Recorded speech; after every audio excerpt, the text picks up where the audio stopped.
buri umuhanga wo gushima cyangwa se umuhanga wo kureba Imana ntabwo yirebera mu byiza Imana yamukoreye gusa, ahubwo yirebera no mu bigoye Imana yamucishijemo. Ahanini ibyo twaciyemo nibyo byaduhinduye abo turi bo none. Ni ukuri kwibagirwa iby'Imana yadukoreye biragatsindwa. Twibuke aho Imana yadukuye, twibuke ko Imana yatunyujije aho abandi bapfiriye, twibuke yuko Imana ariyo itubeshejeho kuba dufite umwuka tutari guhumekera kuri bomboni. Wongera ufata akanya. Ese ubundi ujya ufata akanya ukibuka iby'Imana yakoze? Ese ubundi ujya ufata akanya ukareba ahantu hagoye Imana yagukuye? Rwose nta mbaraga uteze kuzagira muri uru rugendo rujya mu ijuru igihe udasubiza amaso inyuma ngo urebe ibintu Imana yagukoreye burya ari iby'imbaraga nyinshi.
Turagushimiye Imana, turaguhimbaje, tugushimiye kuri Imana yacu, tugushimiye kuri Data wa twese mwiza. Ubwami bwawe buze muri twebwe, tweze imitima yacu kugira ngo duterane twishijwe rwose, kandi n'uwo duteranye nawe cyangwa se abo duteranye nabo bagire umugisha imbere yawe, bahemuke kubw'uyu mwanya, kubw'iri jambo icyo wagambiriye ugikore muri twebwe. Uturinde ikirogoya yose, kandi Mwami utugire neza twese, ari twebwe n'abo turi kumwe, mu izina rya Yesu Kristo umwami wacu urakoze. Amen. Haleluya. Amen, amen. Twongeye turagarutse, Imana twongereye undi munsi w'umugisha. Turabasuhuza inshuti zacu dukunda, Imana ibahe umugisha kuba mwongeye mukaterana natwe. Imana yo mu ijuru ibahe umugisha. Imana ishimwe. Ntabwo dukoresha umwanya munini, tugiye guha Sheri atugezeho ijambo ry'Imana riri kudufasha mu famille yacu. Imana yo mu ijuru ibahe umugisha. Haleluya, haleluya. Amen. Dushima Imana ko iduhaye umwanya mwiza, umwanya wo gusangira ijambo ry'Imana, kandi dushimiye ko yaturinze mu cyumweru gishize, tukaba turi amahoro, tukaba tukibasha kwicara kuri kamera tukavuga ijambo ry'Imana, kuko hari n'abahicara nabo bavuga ibindi bijyanye n'inyungu zabo ariko bitari ijambo ry'Imana. Rero dushima Imana ko twebwe dutoranirije gukora uwo murimo, ahari natwe tuba turi muri ibyo bindi. Tugiye gusangira ijambo ry'Imana rero twihuse, rivuga ngo kwibuka imirimo y'Imana, inzira yo gukomera mu kwizera. Ni ukuvuga ngo twatangiranye n'indirimbo ivuga ngo wa mutima wanjye shima Uwiteka, mwambi ndimo mwese mwe mumushime, ngo ujye mpimbaza izina rye, ntikwibagirwe iby'Imana yankoreye byose. Buriya intwaro ikomeye umukristo akoresha kugira ngo abashe kunesha ibigeragezo cyangwa se n'intambara ziba ziri imbere ye, ni uko yibuka iby'Imana yakoze, asubiza amaso inyuma akareba imirimo Imana yamukoreye. Unarebye muri Bibiliya, abantu bagiye banesha cyangwa se abantu bagiye batsinda urugamba, ahanini bagiye bibuka imirimo Imana yakoze. Dawidi ajya gutsinda Goliyati, ajya kurwana na Goliyati yarabanje guhamya Sawuli, aramubwira ngo ndi mu ishyamba. Haleluya. Aramubwira ngo narwanaga n'idubu, nafataga intare nkayifata nkayitanyura ishaka gufata umwana w'intama. Yibuka iyo mirimo Imana yakoranye nawe mu ishyamba ari wenyine, nta muntu ari butabaze, abitangamo ubuhamya, bimuhesha imbaraga, yumva yongere gukomera, ndetse bituma na Sawuli amugirira icyizere, kandi koko anageze imbere ya Goliyati nawe yamuhaye ubwo buhamya, bimuha imbaraga zo guhangara Goliyati, aramwica. Rero twihuse, urwo n'urugero rumwe rw'umuntu wibutse imirimo y'Imana bikamutera kunesha. Hari n'urundi rugero rw'abantu noneho bibagiye imirimo y'Imana, bibatera noneho gutsindwa. Abisirayeli mu rugendo bageze kuri Inyanja Itukura, barataka, bagera mu butayu barataka, bibagirwa uburyo Imana yabakuje amaboko akomeye muri Egiputa, mu butayu bagirwa uburyo Imana yaciye inzira mu Nyanja Itukura. Ibyo byose ni ibigaragaza ko nyine batazirikanaga imirimo y'Imana. Reka rero turebe twihuse ijambo ry'Imana rigendanye n'iyi ntego yacu. Zaburi 143 umurongo wa 5 aravuga ngo nibutse iminsi ya kera, nibwira ibyo wakoze byose, ntekereza umurimo w'intoki zawe, nkuramburira amaboko. Ahangaha ni wa mugabo twamaze kuvuga haruguru witwa Dawidi, yibutse iminsi ya kera. Haleluya. Nawe nkwifurije kwibuka iminsi ya kera, nkwifurije kwibuka uburyo Imana yagutabaye urwaye ikagukiza, uburyo washonje ikakugaburira, uburyo mu ishuri byari byanze Imana ikabana nawe, yaba ari mu mafaranga minerivare cyangwa se no mu buryo bwo kwiga mu bwenge, ikagucira inzira mu buryo utaruzi ukabugeza aho ugeze ubu. Uburyo Imana yakurwana intambara ikomeye, ababyeyi batagufasha bakuretse, ibindi byinshi cyane wakwibuka none ahangaha, ukongera kumva ukomeye, ukibuka iminsi ya kera yawe, wongera ufata akanya nk'amasegonda 5 cyangwa 10 wibuka iminsi ya kera yawe. Aba bakorari ntabwo ndi kuka neza nimba yitwa Beura, ariko iherutse gusohora indirimbo yitwa ngo gufata ifoto yawe ya kera wowe hambere wigiranye n'iki gihe, urabona imirimo y'Imana. Aho ngaho naho ni ukwibuka imirimo, ni ukwibuka iminsi ya kera. No muri Zaburi 103 umurongo wa 2 aravuga ngo umutima wanjye himbaza Uwiteka, ntiwibagirwe ibyiza yakwigiriye byose. Kwibagirwa iby'Imana yakoze biragatsindwa pe. Natwe umubona ikiduha imbaraga zituma duhora twongera tukaza kuri kamera, tugafata amashusho tukayashyira kuri YouTube, tukabasangiza ijambo ry'Imana.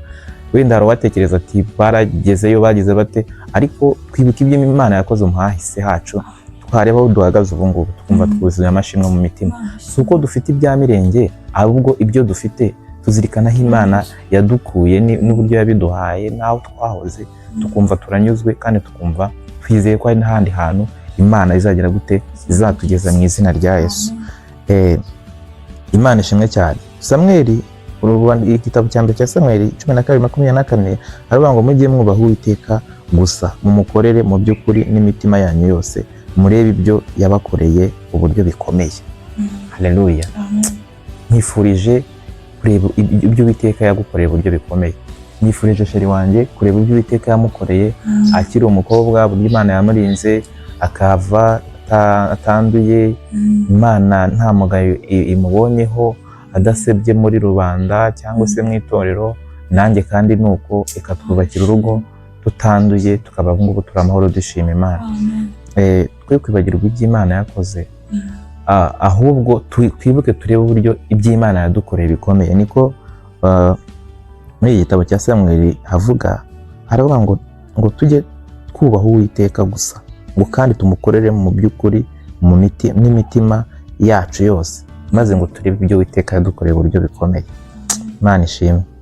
Tugiye gusoreza hano hantu havuga ngo mu Gutegeka kwa 2:8-2 aravuga ngo kandi ujye wibuka urugendo rwose rwo mu butayu Uwiteka Imana yawe yakuyoboyemo iyi myaka uko ari 40, kugira ngo igucishe bugufi, ikugerageze, imenye ibyo mu mutima wawe, yuko wakwitondera amategeko yayo cyangwa utayitondera.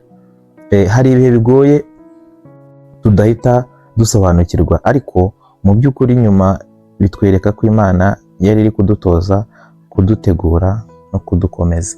Hari ibihe bikomeye twaciyemo. Muri uyu muhanga wo gushima cyangwa se umuhanga wo kureba Imana, ntabwo yirebera mu byiza Imana yamukoreye gusa, ahubwo yirebera no mu bigoye Imana yamucishijemo. Ahanini ibyo twaciyemo nibyo byaduhinduye abo turi bo none. Haleluya. Ni ukuvuga ngo umunyeshuri aca muri za baby class, akajya muri primary lower, akajya muri upper, akajya muri segonderi no muri kaminuza naye hose. Nyuma ya soje iyo abaye professor cyangwa se akaba doctor cyangwa akaba muri lisansiye, ya mibabaro yaciyemo y'ishuri, ya majoro yabyutse, za nkoni yakubiswe, kwa gusoma n'ikizuba n'inzara n'iki byose, iyo mibabaro yaciyemo niba yaramugize uwo ari we, izina aba yitwa riba ryaravuye muri iyo mibabaro yose. Imana rero dukwiye no kwishimira n'ibigoranye yaducishijemo, kuko ari byo byadukomeje bikaduhindura abo turi bo none. Abisirayeli Imana yabacishije mu butayu, bacishije mu bihe bigoye kugira ngo irebe ko bakwihanganira ibyo byose. Nubwo hari abagize bagaferinga, ariko ababashije kurokoka Imana yari yabatoje kandi babaye abagabo beza bo guhamya izina ry'Imana. Haleluya. Ndumva nafashijwe rero, reka twongere kwibuka imirimo y'Imana yakoze.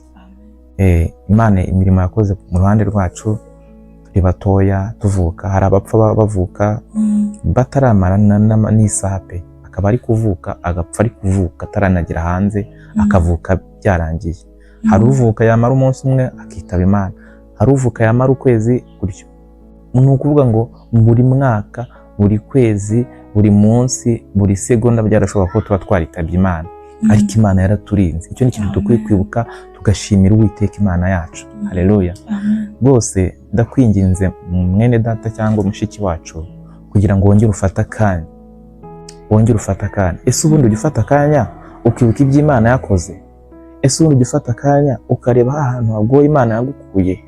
Rwose nta mbaraga uteze kuzagira muri uru rugendo rujya mu ijuru igihe udasubiza amaso inyuma ngo urebe ibintu Imana yagukoreye burya ari iby'imbaraga nyinshi. Dawidi yaravuze ngo nibutse iminsi ya kera. Haleluya. Imana ishimwe. Twibuke iminsi ya kera.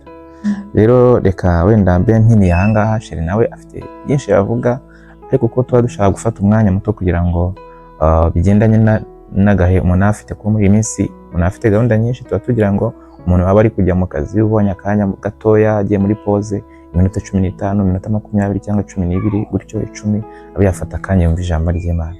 Reka nawe rero mu mwanya agira ikintu yongeraho, hanyuma tuze dusenga tubwira Imana ngo jya uduha kwibuka iminsi ya kera, jya uduha kwibuka ibyo Imana yadukoreye, kuko Pawulo yaravuze ngo ushobozwa byose na Kristo imbaraga. Impamvu dukwiye kubwira Kristo akaba ari udushoboza. Mu izina rya Yesu, amen. Haleluya. Amen. Imana imuhe umugisha, nanjye naryohewe n'ijambo ry'Imana, ariko ijambo ry'Imana riratubwira ngo mu bibazo byose tuzadora dushima Imana, kandi ni ukuri kwibagirwa iby'Imana yadukoreye byagatsindwa. Twibuke aho Imana yadukuye, twibuke ko Imana yatunyujije aho abandi bapfiriye, twibuke yuko Imana ariyo itubeshejeho kuba dufite umwuka tutari guhumekera kuri bomboni. Iryo ni ishimwe twashimira Imana. Ndashimira Imana nanjye n'umubyeyi ko Imana yamaye kubyara. Ntabwo biba byoroshye pe, ariko Imana yangiriye neza, mu bo yagiriye neza natwe turimo. Niyo mpamvu dushima Imana tuvuga imirimo yayo.